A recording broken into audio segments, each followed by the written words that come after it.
Hey guys, welcome to a new episode of the Path to DevOps series. I'm Shiki and today we're going to complete our journey of pressing one button and have all our infrastructure automated through Terraform by completing the final step, which is getting the cert-manager configured into our Kubernetes cluster. This is basically the equivalent of episode 20 of the Path to DevOps series, only then we've done all the steps manually and configured everything manually, but today we're going to teach Terraform and script all of the missing pieces so that we only have to run Terraform apply and everything will get created from the infrastructure which contains the Kubernetes cluster in Azure, and also configuring our Kubernetes cluster in Azure with an ingress controller, which we've done in the previous episode, and the cert-manager, which we're doing today. So if this sounds interesting and you want to follow along, let's get straight into it. As usual, let's start with the ending and prove to you guys that the code is working. So as you can see here, the apply is complete. We've made some changes and now we have everything deployed through Terraform. So I can actually do kubectl get namespaces, and you'll see that we have cert-manager as a namespace created 5 minutes and 21 seconds ago. This was all done automatically through Terraform, and we can actually look inside of that. So we can do helm ls for cert-manager, and you will see that we have the cert-manager chart deployed in this namespace right here. Okay, and if we do kubectl get cluster issuer, you'll see that we also have a production let's encrypt cluster issuer, which was also deployed through Terraform.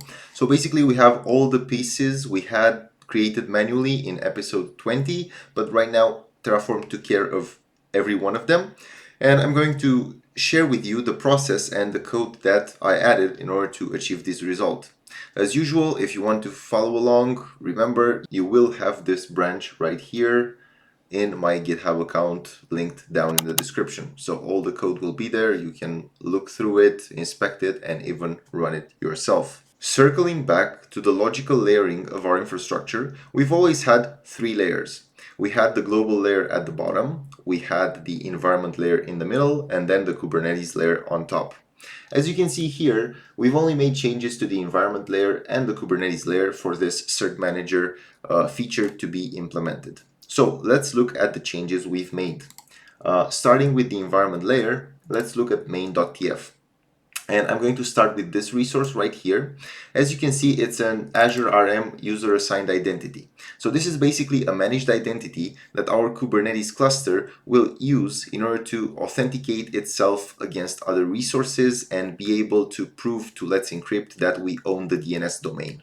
Okay, and we need this resource. So this is fairly simple. We declare the resource. We need to give it the location, which we inherit from the resource group. Yeah, we give it a name. This is hard coded. It's called cert-manager mi with dashes. This is fine in my perspective. And then we have the resource group name, which we inherit from the Kubernetes cluster, because this is not the same resource group as this one. This is actually the resource group where Kubernetes hosts its resources. Yeah, the nodes, the NSG, the load balancer, and all that stuff. Everything lives inside this Kubernetes created resource group that is prefixed with capital MC. MC stands for managed cluster. Okay, that's where we're going to put our user assigned managed identity.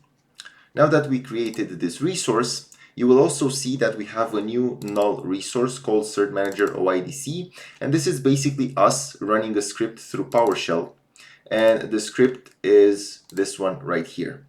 Okay, this is basically the set of instructions that we've walked through in episode 20 in order to enable our Kubernetes cluster to authenticate itself to Let's Encrypt.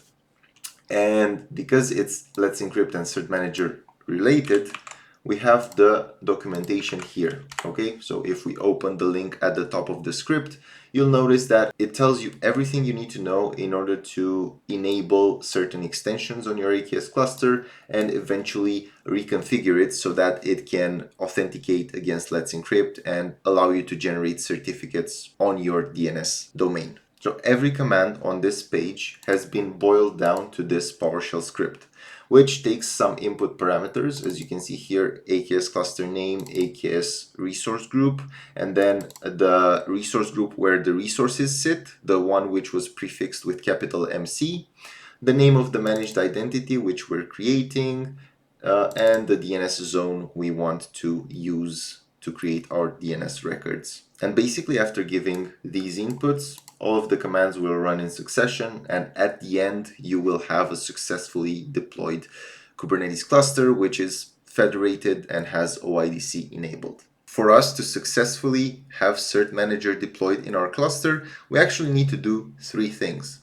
First one is to prime the Kubernetes cluster, which we're already doing through the PowerShell script. Then we need to deploy the Helm chart of cert-manager inside of our cluster, which we will do in the Kubernetes layer, but we also need to create a issuer or cluster issuer, which is tasked to validate that we can generate certificates for our domain and issue the certificates for us. And in order to do this, we need some information from the environment layer inside of the Kubernetes layer. So somehow we need to transfer information from the environment layer to the Kubernetes layer. This would be a problem if we haven't done that in the previous episode already. If you remember, inside main.tf we have this null resource called ingress values, which also calls a PowerShell script. And that PowerShell script, based on a certain template, will replace some values and generate something that looks like this. Yeah. So let me move myself so you better see this. Yeah. It takes in the template ingress values, which has these tokens here, and replaces the resource group and the public IP address so that you obtain something like this. And this is perfectly fine. This is the functionality we want to be using right now. So what I've done is I've simply extended the getValues.ps1 so that instead of doing a replacement on one template, we now have two templates. There's a different one called template cluster issuer. And if we look at it, it looks exactly like this. Yeah, we have email, resource group, subscription ID, DNS, and managed identity ID. And we take all of these parameters except for the email, which is hard-coded, but we take all of them from Terraform because this is the layer during the environment layer. This is the layer every information we need here exists. So this script will take all of those parameters, will replace them in the templates, and will actually output something that looks like this. This is the issuer that we actually need to use. Now that we've handled the transition of information from the environment layer into the Kubernetes layer, all we need to do is deploy the cert-manager Helm chart and configure an issuer or a cluster issuer, which will be tasked, as their name says, with issuing certificates for us. That is all done inside the main.tf from the Kubernetes folder. And the first thing I'm going to do is create a new namespace. This is going to be called cert-manager, and this is where I will deploy the cert-manager Helm chart. Then we have the Helm release of cert-manager. We've given it name, namespace, the repository, the chart, and a value file, which contains some static labels. These labels are a necessary part of the configuration which we've done in the environment layer on the AKS cluster as well. These are static, so that's it. We're just giving this YAML to the Helm release. Then we're also setting a property called install CRDs true, and CRD stands for custom resource definition. And we need the Helm chart to deploy these custom resource definitions in order to function properly. Then we want this Helm release to depend on the update Helm command and also the Kubernetes namespace cert-manager creation. Yeah, we want the namespace to be created first, and then once it's created, we deploy the Helm release to it. If we don't explicitly declare this dependency, things might fail, which is why I'm declaring them.